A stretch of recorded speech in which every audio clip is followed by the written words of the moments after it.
ما شاء اللہ ولا حول ولا قوة الا باللہ العلی العظیم. اعوذ باللہ من الشیطان اللعین الرجیم. بسم اللہ الرحمن الرحیم. الحمد للہ الناشر فی الخلق فضلہ والباسط فیہم بالجود یدہ نحمده في جميع أموره ونستعينه على غاية حقوقه لا يبلغه بعد الهمم ولا يناله حدث الفتن. أرسل الرسل بأمره صادقا وبذكره ناطقا وبحلمه نافعا وبآياته باديا. ثم الصلاة والسلام على أمين وحيه ونجيب خلقه وصفي عباده إمام الرحمة وقائد الخير ومفتاح البركة حبيب إله العالمين أبي القاسم محمد وعلى آله وأطهاره. اللهم صل على محمد وآل محمد وعلى آله وأطهاره أئمة الهداة المهديين المنتجبين المنتخبين المعصومين المكرمين المقربين المتقين الصادقين المطيعين لله والشهداء على خلقه ولعن الله على أعدائهم أجمعين. بسم الله الرحمن الرحيم. أم حسبت أن أصحاب الكهف والرقيم كانوا من آياتنا عجبا.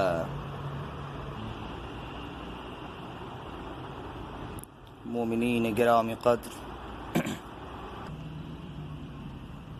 میرے دوستوں اور بھائیوں، آج 12 محرم الحرام سن 1442 ہجری،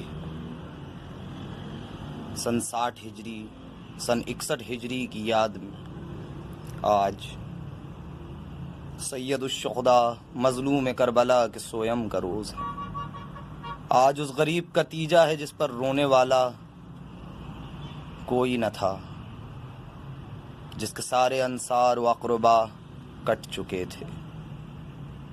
گھر میں جو خواتین بچی تھیں اور ایک بیٹا، وہ یزید ملعون کی قید میں تھا. اور وہ قافلہ جو شام غریبہ میں لٹ چکا تھا، شام کی جانب رواں ہو چکا تھا. اس قافلے کو کوفے سے اور پھر کوفے سے شام لے جایا جانا ہے. جن کے سارے پیارے کربلا کی زمین پر کٹ چکے، ان کو قید کیا گیا اور حاکم کے حکم کے مطابق انہیں کوفہ اور اس کے بعد وہاں سے شام لے جایا گیا. میں نے آپ کے سامنے محرم الحرام کے پہلے عشرے میں بہت سارے مراثی تحت اللفظ پیش کرنے کا شرف حاصل کیا. میں مقرر نہیں ہوں اور نہ تقریر مجھے مقصود ہے، لیکن عاشورہ کے دن سے اور اب تک، اور صرف اسی سال کیا، ہر سال محرم کا چاند نظر آتے ہی کچھ عقل کے اندھوں کوڑ مغز انسانوں کی جانب سے عزاداری کی رسومات، گریہ و ماتم، فرش عزا، حتیٰ کہ اہل بیت اطہار کے آباء و اجداد کے ایمان پر طرح طرح کے سوالات داغے جاتے ہیں اور مومنین کو پریشان کیا جاتا ہے.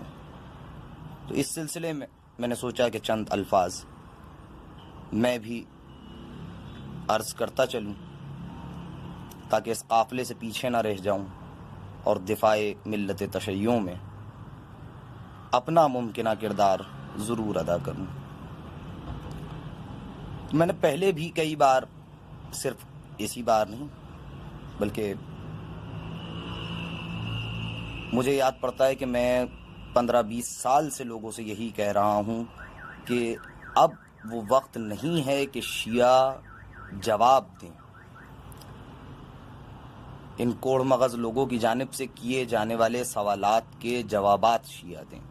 شیعہ کیوں جواب دیں؟ 1400 سال سے شیعہ مسلسل جواب دے رہے ہیں، لیکن جواب اسے دیا جاتا ہے جو کچھ سیکھنا چاہ رہا ہو، جو حقیقت حال معلوم کرنا چاہ رہا ہو، جس کا مقصد یہ ہو کہ وہ جواب حاصل کر کے حق اور باطل میں تمیز کر لے۔ لیکن اکثر، بلکہ اب تو میں یہ کہوں گا کہ تمام کے تمام سوالات جو سوشل میڈیا پہ کیے جائیں، بالمشافہ کیے جائیں، غائبانہ کیے جائیں، کسی بھی طرح سے کوئی بھی سوال جو شیعوں سے کیا جاتا ہے اس کا مقصد صرف مومنین کی دل آزاری ہے۔ مومنین کی دل آزاری کے سوا اس کے پیچھے کوئی مقصد نہیں ہوتا، اور سوائے اس کے کہ ایسے سوالات کیے جائیں جن سے اتحاد بین المسلمین پہ فرق آئے، ایسے سوالات کیے جائیں جو شیعہ سنی فسادات کا باعث بنے، اور اسی غرض سے امریکہ اور برطانیہ کی جانب سے امداد حاصل کرنے والے لوگ، چاہے وہ شیعوں میں ہوں چاہے وہ سنیوں میں ہوں، ممبروں پر آ کر، میڈیا پر آ کر بے ہدہ، بے مقصد اور بے سر و پا کے سوالات داغنا شروع کر دیتے ہیں۔ اسی لیے میں ہمیشہ یہی کہتا رہتا ہوں کہ اب شیعوں کو جواب نہیں دینا ہے، بلکہ شیعوں کا کام یہ ہے کہ اب پلٹ کر سوال کے بدلے سوال کریں، کیونکہ جواب اس شخص کو چاہیے جو ماننا چاہتا ہو، یا وہ شخص جو حقیقت کی تلاش میں ہو۔ جب یہ حقیقت کی تلاش میں نہیں ہے اور ان کا مقصد انتہائی مذموم ہے اور یہ شیعہ سنی فساد کے در پہ ہیں، تو پھر سوال کا جواب دینے کی واقعاً کوئی ضرورت نہیں ہے۔ حقیقتاً یہ تمام سوالات جو اب شیعوں پر داغے جاتے ہیں وہ سب لغو ہیں، کیونکہ شیعوں کی کتابیں، علماء کی تقریریں، تمام کی تمام ان سوالات کے جوابات سے بھری ہوئی ہیں۔ اگر حقیقت کی کسی کو تلاش ہو تو وہ اس طرف رجوع کر سکتا ہے۔ اس لیے اب سوال کا جواب دینے کے بجائے شیعہ خود سوال کرتے ہیں۔ آپ پوچھتے ہیں کہ ابتدا کرتے ہیں سوال کی، ابتدا کرتے ہیں، انتہائی نامعقول قسم کے سوالات کیے جاتے ہیں، جس میں پہلا سوال یہی ہوتا ہے کہ شیعوں کو لڑانے کے لیے، شیعوں میں فساد برپا کرنے کے لیے کہ شیعہ اور سنی لڑ پڑے ہیں آپس میں، سب سے پہلی چیز یہ لائی جاتی ہے کہ حضرت ابو طالب مومن تھے یا نہیں تھے۔ اب ہم حضرت ابو طالب کے ایمان کا اس بات نہیں کریں گے۔ آپ کہتے ہیں جو شخص بھی دنیا میں کہیں بھی ہو، دنیا کا کوئی شخص بھی ہو، اگر وہ یہ کہتا ہے کہ حضرت ابو طالب کافر تھے تو آپ ان کے کفر کا ثبوت دیجئے۔ ہم ان کا ایمان کیوں ثابت کریں؟ ہم آپ کو دکھانے کے لیے کوئی روایت، کوئی آیت کیوں لائیں؟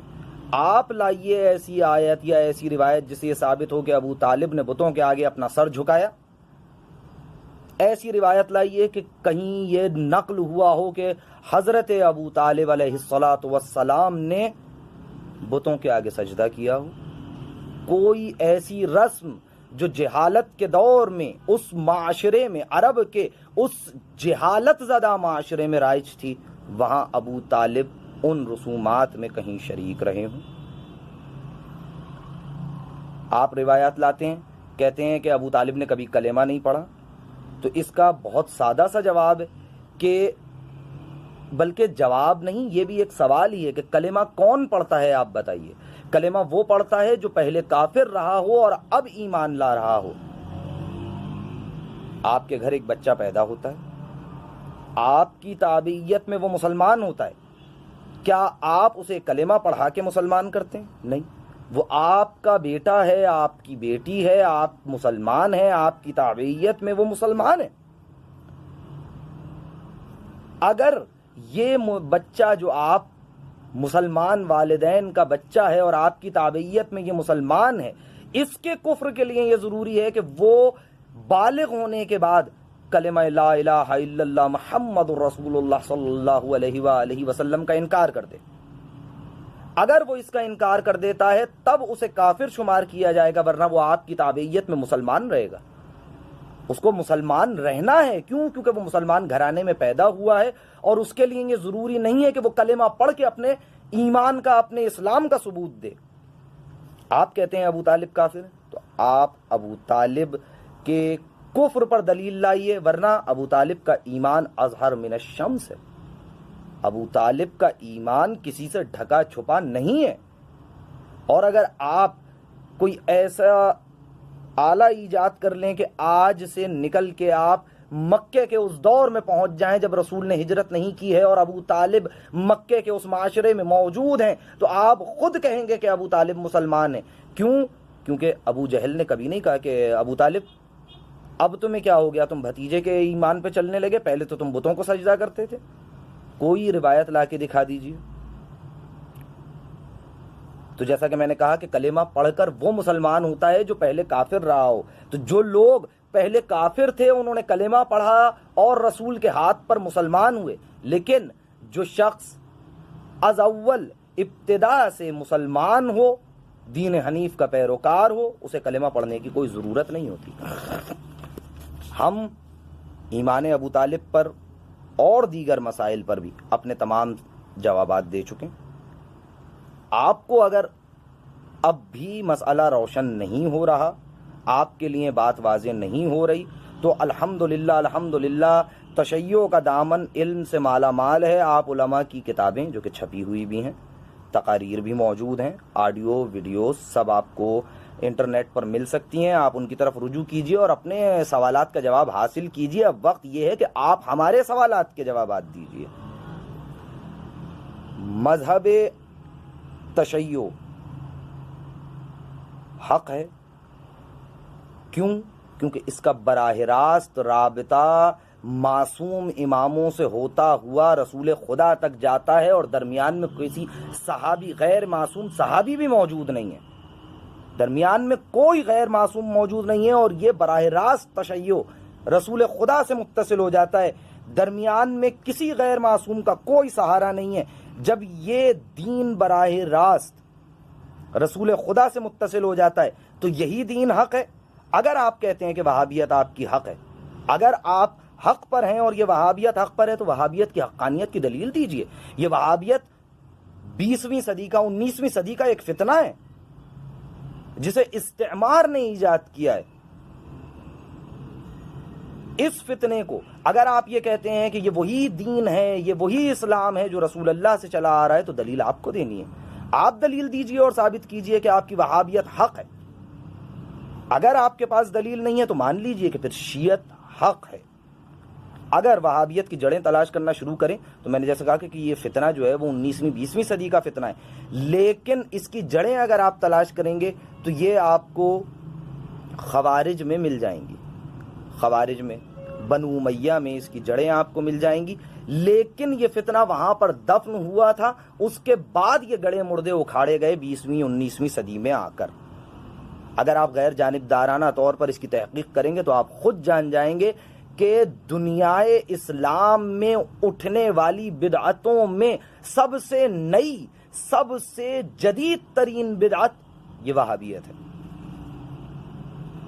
یہ بنو امیہ کی اولادیں ہیں جنہوں نے اس وہابیت کو جنم دیا ہے۔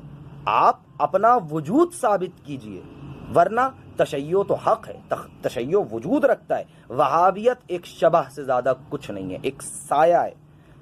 شیعت حقیقت ہے، اس کے مقابلے میں وہابیت ایک سائے سے زیادہ کچھ نہیں ہے۔ اور یہ جو امام خمینی اور دیگر مراجعین کے اور رہبر معظم کے اقوال ہیں، اور ان کا کہنا ہے کہ اسرائیل کا وجود مکڑی کے جالے سے بھی کمتر ہے، تو میں یہاں کہوں گا کہ یہ وہابیت اسرائیل جو مکڑی کے جالے سے بھی کمزور ہے، یہ وہابیت اس سے بھی زیادہ کمزور ہے، کیونکہ اس کی بنیادیں انتہائی کھوکھلی ہیں، نہ اس کے پاس کلامی بنیادیں موجود ہیں، نہ اس کے پاس کوئی فلسفی بنیادیں موجود ہیں، نہ اس کے پاس اپنے وجود کے اس بات کے لیے کوئی عقلی دلیل ہے، نہ اس کے پاس اپنے وجود کے اس بات کے لیے کوئی نقلی دلیل ہے، نہ اس کے پاس نقل موجود ہے، نہ اس کے پاس عقل موجود ہے، نہ اس کے پاس کلام موجود ہے۔ انتہائی بودا، انتہائی بھونڈا فتنہ جسے کہا جائے وہ وہابیت ہے۔ اب اگر یہ کہتے ہیں کہ ہم حق پر ہیں اور وہابیت ہی حق ہے اور سارا کا سارا اسلام حق جو ہے وہ وہابیت کے پاس ہے، تو پھر وہابیت کو اپنی حقانیت کی دلیل لانی ہوگی۔ میں نے جیسے کہا کہ سوالات کا سلسلہ شیعوں سے شروع ہو جاتا ہے، یعنی شیعوں سے سوالات کیے جانے لگتے ہیں اور لوگ مسلسل سوال کر رہے ہوتے ہیں، اور اس میں ہمارے بہت سارے سنی برادران بھی جو خوش عقیدہ بھی ہیں اور اہل بیت کے چاہنے والے بھی ہیں اور محرم میں سبیلے بھی لگاتے ہیں اور جلوسوں میں شریک بھی ہوتے ہیں، مجالس میں بھی آ کر بیٹھتے ہیں، لیکن وہ بھی ایسے مشوش العقیدہ، ایسے کمزور عقیدہ لوگوں کی باتوں میں آ جاتے ہیں جن کو آج تک اپنا کوئی معاملہ کبھی حل نہیں ہو سکا۔ شیعوں کو ماتم کرتا دیکھتے ہیں تو کہتے ہیں کہ ہم زندہ و جاوید کا ماتم نہیں کرتے۔ بہت اچھی بات ہے، آپ زندہ و جاوید کا ماتم نہ کیجئے، کس نے کہا ہے کہ آپ ماتم کیجئے؟ ہم نے تو نہیں کہا آپ سے کہ آپ آئیے ہماری صفوں میں کھڑے ہوئیے اور ہمارے ساتھ مل کر ماتم کیجئے۔ ہم نے کبھی آپ کو ماتم کرنے کی دعوت نہیں دی۔ کیوں؟ کیونکہ ہم جانتے ہیں کہ یہ وہابیت اسلام کے خلاف ایک سازش ہے، اسلام کا کوئی حصہ نہیں ہے۔ اور بہت معذرت کے ساتھ جو لوگ یہ کہتے ہیں کہ یہ اسلام کا ایک فرقہ ہے وہابیت، وہ انتہائی غلطی پر ہیں، کیونکہ وہابیت اسلام کا کوئی فرقہ نہیں ہے، بلکہ اسلام کے خلاف اٹھنے والی ایک تحریک ہے، جس کا سارا مقصد یہ ہے کہ اسلام کو نیست و نابود کیا جائے۔ اور یہی کام بنو امیہ، ابو سفیان، معاویہ، ان کی دیرینہ خواہشیں یہی تھیں، اور اس کے بعد اس کو ہوا دینے والا ابن تیمیہ، اور اس کے بعد یہ وہابیت ایجاد ہوئی۔ ان کا سارا مقصد صرف اور صرف اسلام کو صفحہ ہستی سے مٹانا ہے، کہ نہ اسلام باقی بچے، نہ اسلام کا کوئی نام لیوا ہونا چاہیے۔ اب یہ جو مشوش العقیدہ لوگ ہیں، ماتم پہ کہتے ہیں کہ ہم زندہ انسان کا ماتم نہیں کرتے۔ چلیے، آپ زندہ انسان کا ماتم نہیں کرتے، آپ کہہ رہے ہیں کہ یہ جو شہید ہوئے ہیں یہ زندہ ہیں، تو ہم کہتے ہیں یا علی، یا حسین، یا عباس، یا علی اصغر، یا علی اکبر۔ اب آپ کو کس بات کی تکلیف؟ آپ نے کہا ہے کہ یہ زندہ ہیں، تو ہم ایک زندہ شخص کو پکار رہے ہیں۔ ہم نے جس کو پکارا ہے وہ زندہ ہے۔ اگر وہ زندہ ہے تو ہماری صدا کو سنے گا، ہم سلام کریں گے، اس پر سلام بھیجیں گے، السلام علیکہ کہیں گے، وہ ہمیں جواب دے گا۔ کیوں؟ کیونکہ زندہ ہے۔ اب یہاں منطق تبدیل ہو جاتی ہے اور کہا جاتا ہے کہ جب وہ قتل ہو گئے تو اب وہ اپنی موت مر گئے یا قتل ہو گئے، تو وہ تمہاری بات کا جواب کس طرح دیں گے؟ ایک طرف سے زندہ و جاوید کا ماتم نہیں کرتے، یعنی وہ لوگ جو کربلا میں شہید ہوئے تھے زندہ ہیں، اور ایک طرف سے جب ہم یا علی یا حسین کہیں تو ان سے ہم مدد مانگ رہے ہیں، تو وہ شرک ہو جائے گا، وہ ایک الگ معاملہ۔ صرف یہ کہنا کہ السلام علیکہ یا ابا عبداللہ، یہ غلط ہے۔ کیوں؟ کیونکہ وہ قتل ہو گئے۔ اب وہ آپ کے تمہارے سلام کا جواب تھوڑی دے سکتے ہیں۔ آپ خود اس میں ملاحظہ کر سکتے ہیں کہ یہ کس قدر مشوش ہیں۔ نہ ان کے پاس کوئی کلامی بنیادیں ہیں، نہ کوئی فلسفی بنیادیں ہیں، نہ ان کے پاس کوئی عقلی دلیل ہے۔ ایک طرف آپ نے بات کی کہ ان کا جو ہے ان کی شہادت کی بنیاد پر ان کو زندہ تصور کیا جائے گا، اور جب ان کو سلام کیا جائے تو آپ کہیں کہ یہ مردہ ہیں۔ اچھا، یہ زندہ ہیں، یہ مردہ ہیں، ان دونوں کے درمیان میں سے آج تک یہ وہابیت یہ فیصلہ نہیں کر سکی کہ اس کا اپنا عقیدہ کیا ہے، زندہ ہیں یا مردہ ہیں۔ اگر آپ کہتے ہیں کہ یہ شہید ہو گئے ہیں اور مردہ ہیں، تو پھر ہم ماتم کر رہے ہیں۔ ابھی یہ اس کی دلیل نہیں ہے کہ ہم جو ماتم کر رہے ہیں وہ ان کے مرنے کی وجہ سے کر رہے ہیں کہ وہ مردہ ہیں، وہ زندہ ہیں۔ لیکن آپ کے کہنے کے مطابق کہ اگر ان کو سلام کرنا، ہم سلام کریں اور وہ سلام کا جواب نہیں دے سکتے کیونکہ وہ مردہ ہیں، وہ مر چکے ہیں، تو پھر ایک مردے پر ہم ماتم کر رہے ہیں۔ آپ کو کس بات کی تکلیف ہے؟ اور بات صرف یہیں ختم نہیں ہوتی۔ اگر آپ کسی مردے کا فاتحہ پڑھیں تو ان کا عقیدہ یہ ہے کہ مردے کو کوئی فاتحہ درود نہیں پہنچتا، مردے کو کوئی فاتحہ درود نہیں پہنچتا۔ آپ اس کے لیے کوئی دعا کریں، اس کو نہیں پہنچتی مردے کو، کیونکہ وہ مر چکا، اسے کوئی فائدہ نہیں پہنچائے گا۔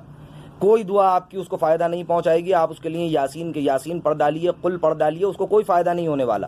کیوں؟ کیونکہ وہ مر چکا ہے۔ یہی بات پلٹ کر جب اس بات پر آتی ہے کہ ہم کہتے ہیں کہ اللہم لعن اول ظالم ظلم حق محمد و آل محمد، اس کے بعد جب ابو سفیان، معاویہ، یزید، عمر ابن سعد، شمر ان کے نام لیے جاتے ہیں تو تکلیف ہوتی ہے انہیں، اور یہ کہتے ہیں کہ لعنت پہنچ گئی۔ اب بتائیے اس میں کون سی کس بات کو مانا جائے گا؟ ایک طرف آپ کہہ رہے ہیں کہ وہ جو مر گیا اسے آپ کا فاتحہ درود کچھ فائدہ نہیں پہنچا سکتا، دوسری طرف سے آپ آ کے کہتے ہیں کہ نہیں، جو تم لعنت بھیج رہے ہو وہ پہنچ گئی۔ ایک بات مانو، ایک بات پر قائم رہو۔ یہ کون سا دین ہے، کون سا مذہب ہے؟ کس بنیاد پر آپ یہ کہہ رہے ہیں کہ جب آپ کہیں کہ وہ اس کو فاتحہ درود نہیں پہنچتا، ہم مان لیں کہ ہاں فاتحہ درود نہیں پہنچتا، اور جب لعنت بھیجی جائے تو آپ کہیں کہ ہاں لعنت پہنچ گئی؟ یعنی آپ دیکھیں کہ اس وہابیت کی بنیادیں کس قدر کھوکھلی ہیں۔ اور اب میرا سوال اپنے سنی بھائیوں سے بھی یہی ہے کہ آپ خود وہابیت کی باتوں میں نہ آئیے اور خود معیار متعین کیجئے کہ صحابیت کا آخر معیار کیا ہے۔ کوئی معیار تو صحابیت کا ہونا چاہیے۔ آپ جو کہتے ہیں کہ صحابیت کا معیار یہ ہے کہ اس نے کلمہ پڑھا ہو لا الہ الا اللہ محمد الرسول اللہ، اس نے رسول اللہ کو دیکھا ہو، رسول اللہ کے ساتھ رسول اللہ کے زمانے میں رہا ہو، بس وہ صحابی ہو گیا۔ رسول اللہ کا کلمہ پڑھ کے رسول اللہ کے زمانے میں ہو یا رسول اللہ کے ساتھ رہا ہو اور وہ صحابی ہو گیا۔ اگر آپ کی اس دلیل کو مان لیا جائے تو پھر آپ مدینے کے منافقین جن کا سردار عبداللہ ہے، عبداللہ ابن ابا ان کا سردار ہے، جس کے لیے قرآن میں بھی کہا گیا کہ ان لوگوں کی نماز جنازہ بھی نہیں پڑھنی ہے اور ان کی میت پہ بھی کھڑا نہیں ہونا ہے، کیا کہیں گے آپ اسے؟ اس نے کلمہ پڑھا تھا لا الہ الا اللہ محمد الرسول اللہ، مسلمان ہوا تھا، رسول اللہ کے ساتھ مدینے میں زندگی گزارتا تھا، رسول اللہ کے پیچھے اس نے نمازیں بھی پڑھی ہیں۔ اب کہیے آپ، جب تک کہ معیار متعین نہیں ہو جائے گا آپ کے معیار کے مطابق، جو معیار آپ بیان کر رہے ہیں اس معیار کے مطابق، یہ عبداللہ ابن ابا بھی صحابی کا درجہ پائے گا۔ اب اگر یہ شخص بھی صحابی ہو جائے تو پھر آپ کیا کہیں گے؟ قرآن میں جو اس کے خلاف بیان آیا ہے، معاذ اللہ خدا کو معلوم نہیں تھا کہ یہ تو صحابی ہے، رسول ہے، صحابی ہے، رسول کی شان اتنی بلند ہے کہ اس کے مقابلے میں کچھ نہیں کہا جا سکتا۔ چلیے خدا کی بات چھوڑیے، وہ مدینے میں رہنے والوں نے اس پر لعنت کی، قرآن میں لعنت موجود ہے، اور آپ سے بھی جب یہ کہا جائے گا تو آپ کہیں گے کہ ہاں عبداللہ ابن ابا انتہائی گھٹیا آدمی تھا، منافق تھا، رسول اللہ اور اسلام کے خلاف سازشیں کیا کرتا تھا، لیکن آپ کی تعریف کے مطابق وہ صحابی ہونا چاہیے، جبکہ وہ صحابی نہیں ہے۔ تو پھر صحابیت کے لیے کوئی معیار متعین کیجئے جس کا لازمہ یہ نہ نکلے کہ صرف جس نے بھی کلمہ پڑھ لیا، جس وجہ سے بھی پڑھ لیا، مال کی خواہش میں پڑھا، مال و دولت کی خواہش میں پڑھا، یا اپنی جان بچانے کے لیے پڑھا، فتح مکہ کے دن جب جان پہ بنائی تو کلمہ پڑھ لیا، اور پھر اس کے بعد بھی ہمیشہ اسلام کے خلاف سازشوں میں مصروف رہے۔ کوئی معیار ایسا متعین ہو، کوئی معیار ایسا بنے جس سے یہ ثابت ہو کہ کون صحابی ہوتا ہے اور کون صحابی نہیں ہوتا۔ اگر آپ یہ معیارات نہیں بنائیں گے تو یہ جھگڑا اسی طرح چلے گا۔ شیعہ بالکل برحق ہیں، حق بجانب ہیں یہ بات کہنے میں کہ ابو سفیان، معاویہ، یزید، عمر ابن سعد، شمر، ان میں سے کوئی بھی مقدس نہیں ہے اور کوئی صحابی نہیں ہے۔ کیوں؟ کیونکہ شیعوں کی تعریف صحابیت کی وہ نہیں ہے جو آپ کرتے ہیں، اور میں صحابیت کی تعریف بھی ابھی نہیں بیان کروں گا کیونکہ میرا مدعا یہی ہے کہ شیعہ جواب نہیں دیں گے، اب شیعہ سوال کریں گے، جواب آپ کو دینا ہے، جواب آپ مرحمت فرمائیں گے ہمیں، ہم سوال کریں گے۔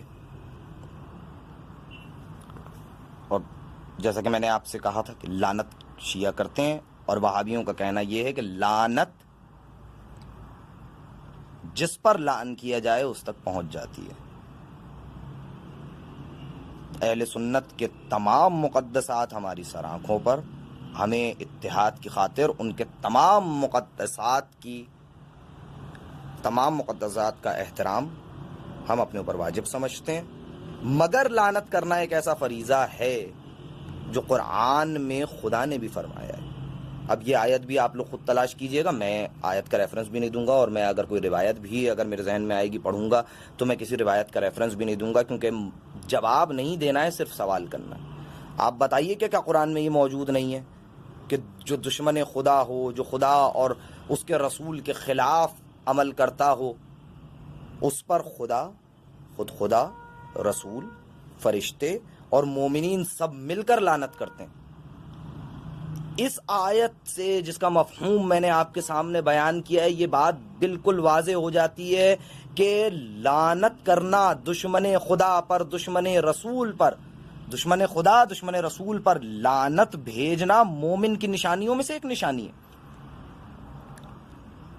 اب آپ جو یہ بات کہتے ہیں کہ معاویہ پر جس نے لعنت بھیجی اس کو گرفتار کیا جائے، اس نے مقدسات کی توہین کی ہے، اور یہ اول فول جو کچھ بکا جاتا ہے، ان سب باتوں کو جمع کیجئے اور یہ بتائیے کہ دشمن خدا، دشمن رسول اور دشمن اولاد رسول پر لعنت کیوں نہیں بھیجی جانی چاہیے؟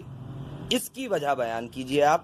ہم کہتے ہیں کہ لعنت بھیجی جانی چاہیے، ہم کہتے ہیں، آپ کہتے ہیں کہ لعنت نہیں بھیجی جانی چاہیے، تو اب آپ اس کی دلیل دیجئے کہ لعنت کیوں نہیں بھیجی جانی چاہیے؟ جب خدا، اس کا رسول اور فرشتے اور مومنین ان پر لعنت بھیج رہے ہیں، تو اب ہم جو اس دور میں یہاں پر موجود ہیں، ہم بھی ان لوگوں پہ لعنت کریں گے جن پر خدا اور اس کے رسول نے لعنت کی۔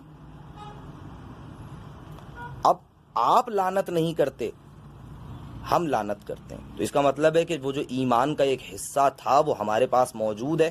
آپ کہتے ہیں کہ ان دشمنان خدا پر لعنت نہ کی جائے تو آپ کا ایمان ڈاواڈول ہے۔ آپ اپنے ایمان پر دلیل لے کے آئیے کہ آپ کا ایمان سالم و کامل ہے۔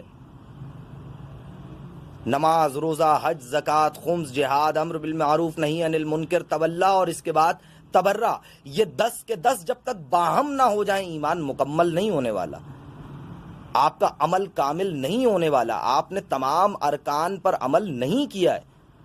تولا ہے، اہل بیت سے محبت ہے، رسول سے محبت ہے، خدا سے محبت ہے، تو تبرہ بھی اس کے ساتھ ہونا چاہیے کہ خدا کے دشمنوں سے بیزاری کا اظہار کرنا چاہیے، اب وہ خدا کا دشمن کوئی بھی ہو، خدا کے ساتھ کا آدمی ہو، رسول اللہ کے ساتھ رہنے والا آدمی ہو، فرشتوں کی بزم میں رہنے والا ابلیس ہو، رسول خدا کے ساتھ مدینے میں رہنے والا ہو، یا رسول خدا کے وصال کے بعد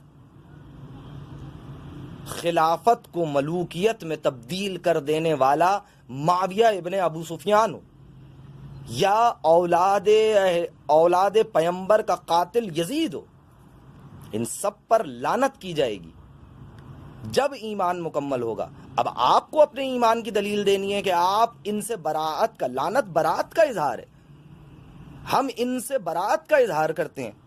اگر آپ ان سے براءت کا اظہار نہیں کرتے تو آپ تلاش کیجئے کہ آپ کے ایمان میں کہاں کھوٹ آ رہا ہے۔ اگر آپ ان سے براءت نہیں کریں گے تو آپ کا ایمان کامل نہیں ہوا ہے۔ بہت معذرت کے ساتھ آپ اپنے ایمان کی دلیل دیجئے۔ شیعوں کا ایمان توحید، عدل، نبوت، امامت، قیامت، نماز، روزہ، حج، زکوٰۃ، خمس، جہاد، امر بالمعروف، نہی عن المنکر، ان سب کو ملا کر شیعوں کا ایمان مکمل ہو جاتا ہے۔ آپ اپنے ایمان کے نقائص کو دور کیجئے اور بیان کیجئے کہ کس وجہ سے دشمن خدا پر لعنت نہ کی جائے۔ اہل سنت والجماعت تمام ہمارے برادر ہیں، ہمارے بھائی ہیں۔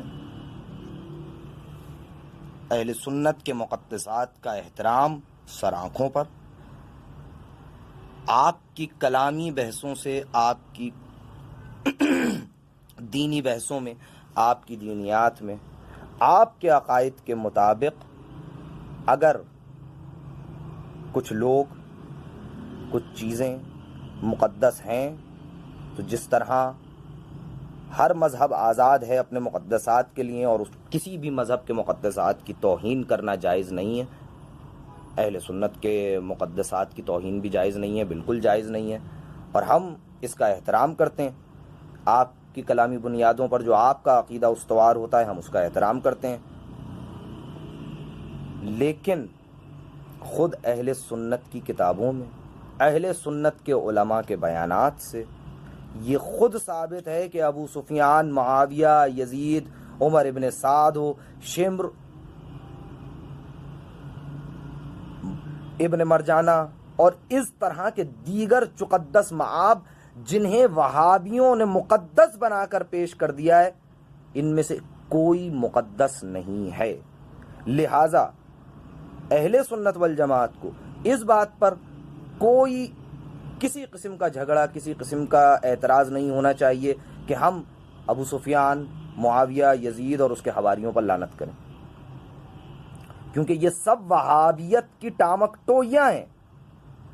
اگر یہ مقدس ہے، اگر ابو سفیان، یزید، معاویہ یہ مقدس ہیں تو آپ ثابت کیجئے۔ ہم ثابت کر چکے، شیعوں کی کتابوں میں، شیعہ ہی کیا بلکہ اہل سنت والجماعت، ان کی کتابوں میں بھی آپ کو مل جائے گا کہ یہ سب کتابیں ان بیانات سے بھری ہوئی ہیں کہ ابو سفیان انتہائی پست درجے کا شخص تھا اور بلند ترین درجے کا دشمن تھا رسول اور اہل بیت رسول اور خود اسلام کا۔ ایمان لانا اس کا صرف اپنی جان بچانے کے لیے تھا، اور یہ ساری چیزیں، اور معاویہ اسی طرح یزید، اس کے بارے میں آپ کو بزرگ علماء اہل سنت کی کتابوں میں اور ان کے بیانات میں سب مل جائے گا۔ ہم بھی ثابت کر چکے، اہل سنت بھی ثابت کر چکے کہ معاویہ اور یزید کسی بھی طرح مقدس نہیں ہے، قابل قدر نہیں ہے، بلکہ نجس ہیں اور دشمن اسلام ہیں۔ اب جو یہ کہتا ہے کہ ان پر لعنت بھیجنا ایک قبیح فعل ہے، وہ یہ ثابت کرے کہ یہ مقدس ہیں۔ پہلے ان کے تقدس کی دلیل لائی جائے، اس کے بعد آگے کی بات ہوگی، کیونکہ ہم تو ثابت کر چکے کہ یہ دشمن اسلام ہے۔ ایسے ہی بحث آگے بڑھتی ہے تو پھر کہا جاتا ہے کہ حسین کو چاہت ہو گئی تھی حکومت کی۔ اگر ہوئی بھی تھی حسین کو چاہت حکومت کی تو کوئی غلط بات نہیں تھی۔ رسول خدا نے جس مملکت کی بنیاد رکھی تھی، اس کے بعد اس کا حق حضرت علی کو تھا، اس کے بعد یہ حق امام حسن اور پھر امام حسین اور اس کے بعد ائمہ تک منتقل ہونا تھا۔ اگر حسین اس مقصد کے لیے بھی نکلے ہوں تو کوئی غلط نہیں کیا۔ دوسری طرف آپ کہتے ہیں جب امام حسین نے یہ دیکھ لیا کہ میرے ساتھ نہ اصحاب ہیں نہ میرا ساتھ دینے والے لوگ ہیں، جب امام حسین یہ دیکھ رہے تھے کہ ان کا ساتھ دینے والا کوئی نہیں ہے اور اب قتل ہو جانا حتمی ہے، تو پھر انہوں نے یزید کی بیعت کیوں نہیں کر لی؟ یزید کی بیعت کرتے اور اپنی جان بچا لیتے۔ تو یہاں پر سوال آپ کا، اس سوال پر ہمارا سوال یہی ہے کہ جب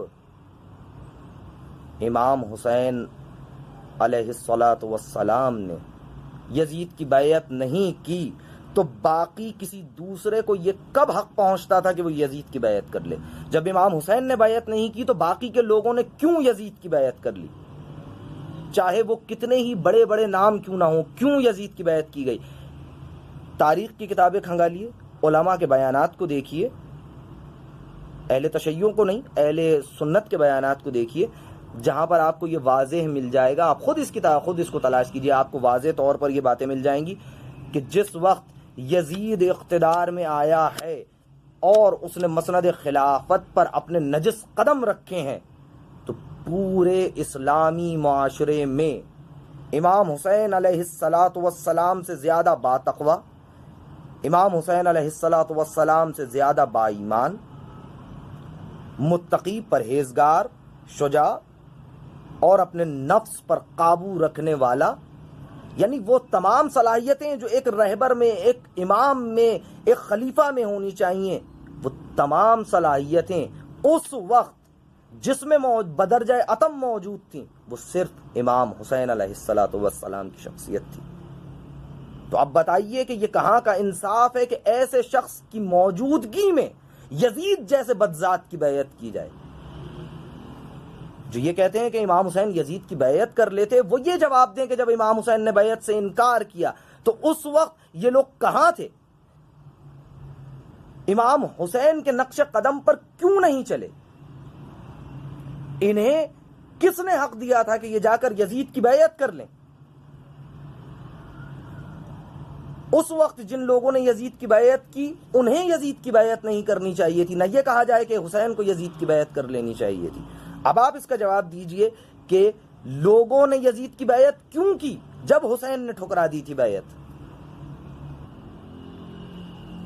اب پھر پلٹ کر چلتے ہیں اسی بیان کی طرف جو ابتدا میں تھا ہمارا بیان، کہ شروع اسی بات سے ہوتا ہے کہ بھائی ماتم کیوں کرتے ہو؟ زندہ جو شخص زندہ ہے اس کا ماتم تو نہیں کیا جا سکتا۔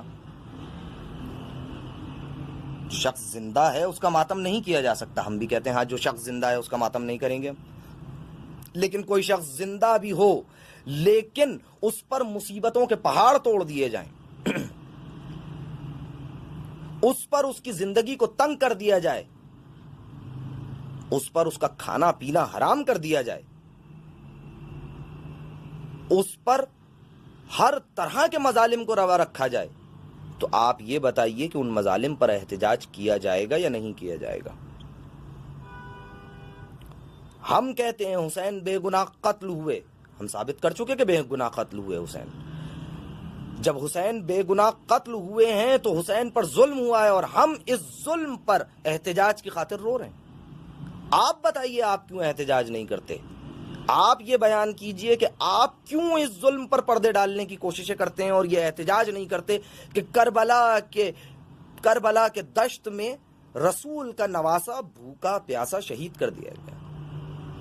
آپ اس ظلم کے خلاف کیوں احتجاج نہیں کرتے, کیوں آواز نہیں اٹھاتے؟ اب آپ کہتے ہیں کہ یہ احتجاج کہ آپ روتے کیوں ہیں, ماتم کیوں کرتے ہیں, اپنا سر و سینہ کیوں پیٹتے ہیں, گریبان کیوں پھاڑتے ہیں؟ تو آئیے ہم دیکھتے ہیں کہ ہر قوم و قبیلے میں, دنیا کے کسی گوشے کنار میں چلے جائیے آپ, ہر قوم و قبیلے کا, ہر ملک کا, ہر ملت کا اپنا احتجاج کا ایک طریقہ ہوتا ہے. کوئی سفید پرچم اٹھا کر احتجاج کر رہا ہوتا ہے, کسی نے سفید پرچم اٹھا لیا ہے احتجاج کرنے کے لیے, کوئی کالی پٹیاں باندھے گھوم رہا ہے کہ ہم احتجاج کر رہے ہیں, کوئی نعرے بازیاں کر رہا ہے اور احتجاج کر رہا ہے. بسا اوقات تو ایسا بھی ہوتا ہے کہ لوگ اپنے جسم سے کپڑے اتار دیتے ہیں اور ننگے ہو کے گرم زمین پر لیٹ جاتے ہیں, کیا ہے یہ ہم احتجاج کر رہے ہیں. بعض اوقات احتجاج ہوتا ہے بھوک ہڑتال کی صورت میں کہ انسان جاں بلب ہو جاتا ہے, اپنی جان دینے لگتا ہے, بھوک ہڑتال میں وہ احتجاج کر رہا ہے. اور ان سب کو لوگ, دنیا کے تمام لوگ تحسین آمیز نظروں سے دیکھتے ہیں, کہتے ہیں کہ اس پر ظلم ہوا ہے اور اس کے خلاف یہ احتجاج کر رہا ہے. اس کے احتجاج کا طریقہ یہی ہے. حتیٰ اس آدمی کے لیے بھی آپ کے پاس ہمدردی موجود ہوتی ہے جو احتجاجاً اپنے آپ کو قتل کر لیتا ہے. مثلا کسی کے ساتھ کوئی ظلم ہوا, کسی وڈیرے نے کوئی ظلم کیا, کسی کی بیٹی کو اٹھا کے لے گیا, یا کسی کے ساتھ کسی اور طریقے سے کسی قسم کا بھی ظلم کیا گیا اس کے ساتھ, اور وہ شخص کیا کرتا ہے؟ وہ کچھ کر نہیں سکتا. اس نے اپنے اوپر مٹی کا تیل ڈالا, اپنے جسم کو آگ لگائی.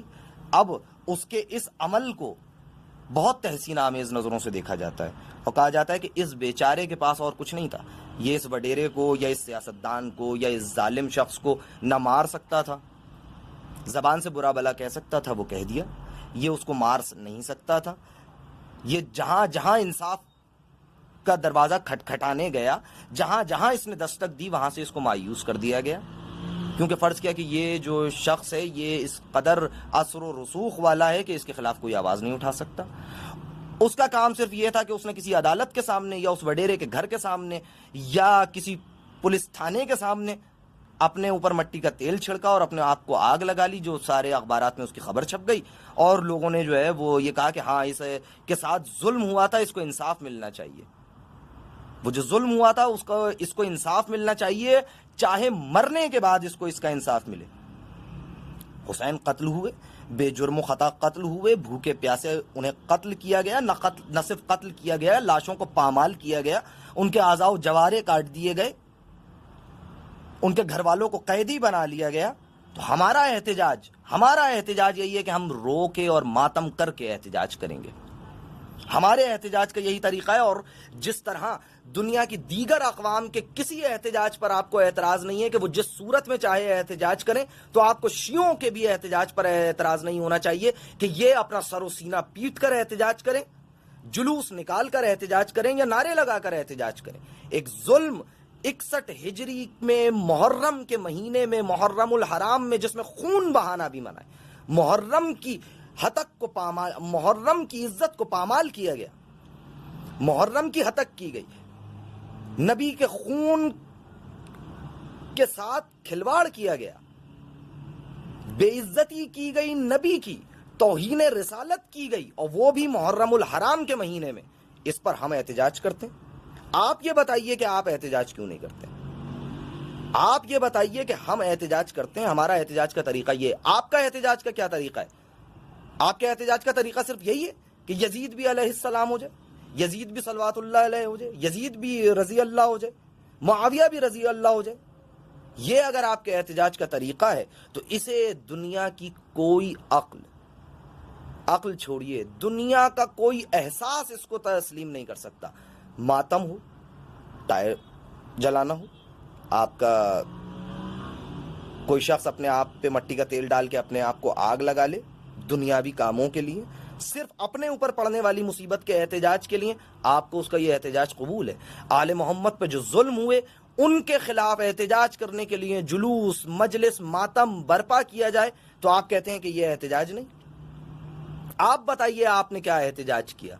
شیعوں کا سوال آپ سے ہے کہ رسول ہمارے نہیں آپ کے بھی تھے، رسول کا نواسہ قتل ہوا ہے اور اس کے پورے گھر کو تہہ تیغ کر دیا گیا ہے، اس کے تمام اعزاء و اقربا، دوست احباب سب کو تہہ تیغ کر دیا گیا ہے اور ان کے گھر کی عورتوں کو قیدی بنا لیا گیا ہے۔ آپ نے کیا احتجاج کیا اس پر؟ یہ جواب آپ دیں کہ آپ نے کیا احتجاج کیا۔ ماتم کے باب میں آپ کہتے ہیں شہید زندہ ہے، اس کا ماتم آپ نہیں کریں؟ ہم بھی کہتے ہیں شہید زندہ ہے۔ اس مادی دنیا میں مگر اس کی جو حیات خدا کی طرف سے مقرر تھی، جو اسے اپنی طبعی حیات پوری کرنی تھی، اس رشتے کو قطع کرنے کا اختیار کسی شخص کے پاس نہیں ہے۔ میں آپ کو نہیں مار سکتا بلا وجہ، صرف ایک بنیاد پر کہ آپ یا میں اسلام کا دشمن ہوں۔ میدان جنگ میں ایک دشمن کو مارا جا سکتا ہے، حسین جنگ کے میدان میں نہیں ہے۔ حسین اپنے گھر والوں کے ساتھ میدان کربلا میں جنگ کرنے نہیں آئے ہیں۔ اگر جنگ کے لیے بساط بچھنی بھی تھی تو حسین کے کوفہ پہنچنے کے بعد۔ یہاں حسین کو ایک دشت میں گھیر کر ظلم و ستم سے مارا گیا۔ آپ کو زندہ رہنے کا حق ہے، مجھے زندہ رہنے کا حق ہے، حتیٰ کہ آپ کہتے ہیں کہ جانوروں کو زندہ رہنے کا حق ہے۔ تو آپ بتائیے کیا نواسہ رسول کو زندہ رہنے کا حق نہیں ہے؟ وہ جو اس مادی حیات میں موجود ہے اسے زندہ رہنے کا حق نہیں ہے؟ کیوں اس پر حیات کا گھیرا تنگ کیا جا رہا ہے؟ مدینے میں اس کے قتل کا حکم صادر ہو چکا، وہ بحالت مجبوری اپنے خاندان والوں کو لے کر مکے پہنچتے ہیں، امام حسین مکے پہنچتے ہیں اور مکے میں ایسے حالات پیدا کیے جاتے ہیں کہ اب حرم خدا کی عزت کو پامال کر دیا جائے گا۔ حسین حج کو عمرے میں بدل کر کوفے کی جانب روانہ ہوتے ہیں۔ حسین کو مکے میں جینے کا حق کیوں نہیں دے رہے آپ جواب دیجئے اس کا کہ کیا نواسہ رسول کو جینے کا حق نہیں؟ اس کی مادی حیات کا رشتہ منقطع کرنے کا حق آپ کو کس نے دیا؟ کیونکہ یہاں بہت معذرت کے ساتھ جنگ کے لیے حسین نے لشکر فراہم نہیں کیا ہے۔ حسین کوفے پہنچیں گے تو لشکر فراہم ہوگا، اور جبکہ حسین کوفے نہیں جانا چاہ رہے ہیں، مدینے سے نکلے ہیں، مکہ آئے ہیں، کوئی لشکر نہیں لے کے آ رہے، یزید کے خلاف نکلے ہیں، یہ کہہ رہے ہیں کہ میں بیعت نہیں کروں گا۔ اب میں آپ سے کہتا ہوں، آپ الیکشن میں کھڑے ہوئے ہیں، آپ کہتے ہیں مجھے ووٹ دو، میں آپ کو ووٹ نہیں دیتا، میں آپ کو ووٹ نہیں دیتا تو اس کا مطلب یہ ہے کہ مجھے میرا قتل کرنا آپ کے لیے جائز ہو جائے گا؟ حسین نے اگر یزید کی بیعت کا انکار کیا ہے تو یزید کے لیے کہاں یہ جائز ہو گیا کہ وہ حسین کو قتل کر سکے؟ آپ جواب دیجئے، اس پر دلیل لائیے کہ حسین نے جو انکار کیا، جو حسین نے انکار کیا کہ میں یزید کی بیعت نہیں کروں گا بلکہ مجھ جیسا یزید جیسے کی بیعت نہیں کر سکتا، اس میں آپ جواب دیجئے کہ کہاں یہ بات بیعت کا انکار کہاں اس بات کو جائز کر دیتا ہے کہ حسین کا خون کربلا میں بہا دیا جائے؟ اس ظلم پر ہم ماتم کرتے ہیں، کیوں؟ کیونکہ یہ ماتم ہمارا احتجاج ہے اور ہم اس ظلم کے خلاف احتجاج تا ابد کرتے رہیں گے۔ حسین نے ایک بیعت سے انکار کیا اور اس کے بدلے میں حسین کو قتل کیا گیا، تو آپ اس پر کوئی ایسی دلیل لائیے جو نقلی ہو، عقلی ہو، کسی بھی طرح کی دلیل ہو کہ اگر ایک شخص انکار کر دے بیعت سے انکار کر دے تو اس کو قتل کر دیا جائے گا. حضرت ابو بکر کی، حضرت عمر کی، حضرت عثمان کی، حضرت علی کی اور معاویہ کی. کتنے لوگ ایسے تھے جنہوں نے بیعت نہیں کی، مگر کیا ان کو قتل کیا گیا؟ نہیں، انہیں قتل نہیں کیا گیا، بلکہ انہیں ان کے حال پر چھوڑا گیا.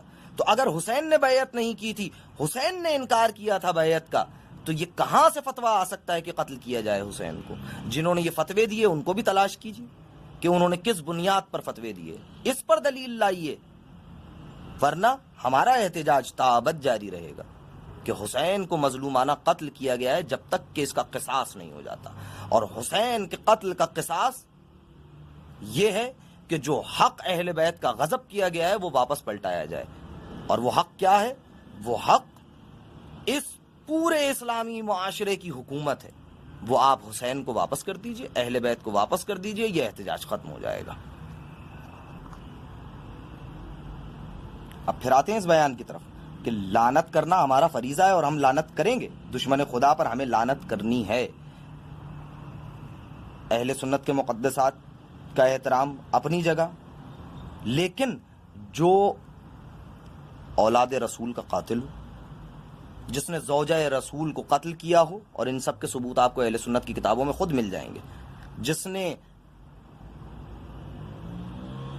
ام المومنین کو قتل کیا ہو، جس نے اصحاب کی اولاد کو اور خود صحابیوں کو قتل کیا ہو، کیا ایسا شخص لعنت کا حقدار نہیں ہے؟ اس کا جواب آپ دیں گے کہ کیا ایسے شخص پر لعنت نہیں کی جانی چاہیے جس نے رسول کی زوجہ کو قتل کیا، جس نے خلیفہ اول کے بیٹے کو قتل کیا، اور وہ شخص جس نے خود نواسہ رسول کو، جو کہ گوشت و پوست رسول ہے، انہیں قتل کیا، رسول کے اہل بیت کی بے حرمتی کی، کعبے پر آگ برسائی، مدینے کو اپنی فوج کے لیے حلال کیا، کیا ایسے شخص پر لعنت نہیں کی جائے گی؟ اس کا جواب آپ ڈھونڈ کے لائیے کہ کیا دلیل ہے کہ ان سارے کاموں کے بعد بھی ہم اس پر لعنت نہیں کر سکتے. اولاد رسول کے قاتل پر، رسول کی زوجہ کے قاتل پر، اصحاب کے قاتل پر، اصحاب کی اولاد کے قاتل پر، اس پر لعنت نہ کرنے کی دلیل آپ ہمیں دیجئے، ورنہ ہمارے پاس دلیل موجود ہے اور ہم لعنت کرتے ہیں. اپنے اہل سنت بھائیوں سے بھی میں یہی عرض کروں گا کہ تحقیق کیجئے اور یہ جانیے کہ یہ وہابی یہ جاننے کی کوشش کیجئے کہ یہ وہابی آپ کو کس سمت لے کر جا رہے ہیں. یہ وہابی آپ کے دین اور ایمان کے لیے خطرہ ہیں. بخدا ان سے اپنے دامن کو بچائیے اور ان کی باتوں میں نہ آئیے. معاویہ، یزید، ابو سفیان اور ان کے حواری بنو امیہ کی پوری اولاد اول بنو امیہ خود ہو یا آج تک بنو امیہ کی نسل میں سے کوئی باقی ہو اور بنو امیہ کا یا کوئی بنو امیہ کا ماننے والا ہو، جان لیجئے کہ یہ آپ کا دوست نہیں ہے. اس کی دشمنی اسلام سے ہے. وہ اسلام اگر شیعوں کے پاس ہے تو یہ شیعوں کا دشمن ہے، وہ اسلام اگر سنیوں کے پاس ہے تو یہ سنیوں کا دشمن ہے. یہ نہ سمجھیے کہ وہ اپنے نام کے ساتھ لکھتے ہیں کہ ہم حنفی مذہب کے قائل ہیں یا ہم مالکی ہیں یا ہم شافعی ہیں یا ہم حنبلی ہیں. جان لیجئے کہ یہ صرف ڈھکوسلا ہے اور دکھانے کے لیے ہے کہ ہم حنفی ہیں، ہم مالکی ہیں، ہم شافعی ہیں، ہم حنبلی ہیں. وہابیوں کا آپ کے مذاہب اربعہ میں سے، ان چاروں فقہی مذاہب میں سے کسی مذہب سے کوئی تعلق نہیں ہے. سنیوں کے کسی کلامی مذہب سے ان وہابیوں کا کوئی تعلق نہیں ہے. کیوں؟ کیونکہ یہ اسلام کا فرقہ نہیں ہے، بلکہ یہ استعمار کی سازش ہے اور ان کی جڑیں خوارج سے جا کر ملتی ہیں، اور خوارج وہی ہیں جو اسلام سے خارج ہیں. یہ صرف اسلام کے خلاف ایک فتنہ و فساد ہے. ان سے اپنے دامن کو بچائیے، خدارا ان سے اپنے دامن کو بچائیے. اور شیعہ روتے ہیں، ماتم کرتے ہیں، فریاد کرتے ہیں، تو اس کا سبب وہ ظلم ہے جو حسین پر کربلا میں ہوا. حسین کوفے کی طرف عازم تھے، کوفہ نہیں پہنچے ہیں. حسین کے پاس کوئی فوج نہیں ہے. اگر حسین نے خروج بھی کیا ہے یزید کے خلاف تو یہ خود آپ کو آپ کی کتابوں میں مل جائے گا کہ خلافت راشدہ کے بعد معاویہ نے خلافت کو ملوکیت میں بدل دیا، اور اس کے بعد بنو امیہ کے جتنے بھی کارندے آئے، بنو عباس کے جتنے بھی کارندے آئے، یہ خلافت نہیں ہے، یہ سب ملوکیت ہے، اور انہوں نے صرف سلطنت اور جاہ کے لیے یہ کام کیا ہے۔ یزید پر لعنت کرتے ہیں، کیوں؟ یزید کے خود اپنے اشعار موجود ہیں، یزید کے اپنی اقوال موجود ہیں اس بات پر کہ بنی ہاشم نے صرف ایک ڈھونگ رچایا تھا۔ وہ یزید ہے جو رسالت کا انکار کر دیتا ہے، جو وحی کا بھی انکار کر دیتا ہے۔ حسین مکے سے کوفے کی طرف عازم ہے، کربلا کے میدان میں حسین کو روک لیا جاتا ہے، اور حسین کو ان کے تمام اصحاب کے ساتھ قتل کر دیا جاتا ہے۔